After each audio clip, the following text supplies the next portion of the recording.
అనే క్రైస్తవురాలని వీసీగా వైఎస్ నియమించారు. ఆమె విశ్వవిద్యాలయంలోని విద్యార్థులను అంటే గజ్జిరెడ్డి,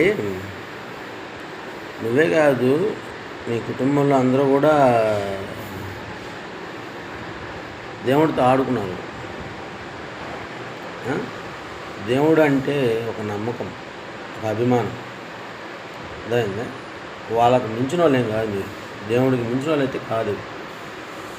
కానీ ఇక్కడ ఒక విషయం మనం చర్చించుకోవాలంటే, మీరు రెడ్లు కాదు అని గనక క్లియర్గా అందరికీ తెలిస్తే మీ చెడ్డీ పగిలిపోయిద్దిరా గజ్జిరెడ్డి, సీరియస్గా.